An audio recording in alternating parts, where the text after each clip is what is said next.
शुरू। भारत एक प्रजातांत्रिक देश है। प्रजातांत्रिक शासन प्रणाली में शासन जनता के हाथों में होता है, लेकिन यह संभव नहीं है कि प्रत्येक आदमी की इच्छा से शासन हो। इसके लिए जन प्रतिनिधित्व का प्रावधान है। जनता अपनी इच्छा से शासन चलाने के लिए अपने अनुकूल व्यक्ति को प्रतिनिधि चुन सकती है। इसमें जनता द्वारा चयनित प्रतिनिधि ही शासन चलाते हैं। इन प्रतिनिधियों का चयन जिस प्रक्रिया द्वारा होता है उसे चुनाव कहते हैं। चुनाव में विजयी उम्मीदवार ही देश का शासन चलाता है। अतः यह आवश्यक है कि प्रतिनिधियों का चयन सही हो, अन्यथा देश में कुव्यवस्था फैल सकती है। इसलिए चुनाव को प्रजातांत्रिक शासन प्रणाली का आधारशिला कहा गया है। स्वतंत्र भारत में 5 वर्षों के अंतराल पर आम चुनाव का प्रावधान किया गया है।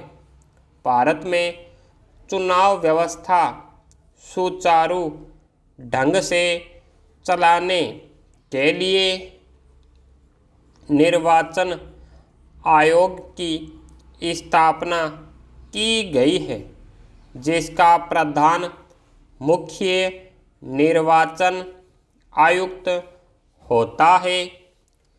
केंद्रीय निर्वाचन आयोग के राज्यों में भी राज्य निर्वाचन आयोग कार्य करता है।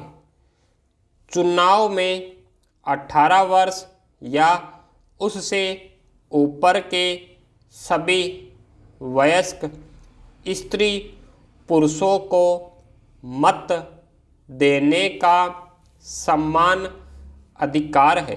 पैरा चुनाव 2 प्रकार के होते हैं, एक प्रत्यक्ष और दूसरा अप्रत्यक्ष। प्रत्यक्ष में जनता सीधे अपना मत देकर प्रतिनिधियों का चयन करती है।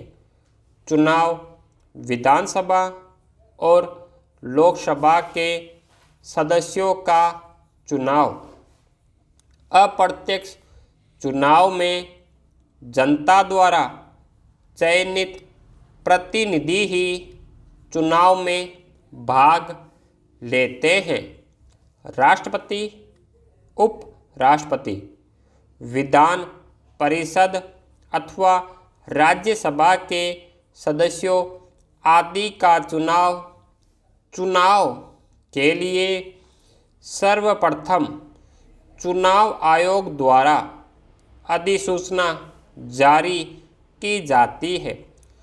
चुनाव में विभिन्न राजनीतिक दल अपने अपने उम्मीदवार खड़ा करते हैं। इसके लिए चुनाव क्षेत्र निर्धारित रहते हैं। संपूर्ण चुनाव क्षेत्र को कई भागों में बांट दिया जाता है, जिसे बूथ या मतदान केंद्र कहते हैं। इन केंद्रों पर लोग मतदान करते हैं। प्रत्येक बूथ पर 500 से 1000 तक मतदाताओं की संख्या होती है। स्टॉप।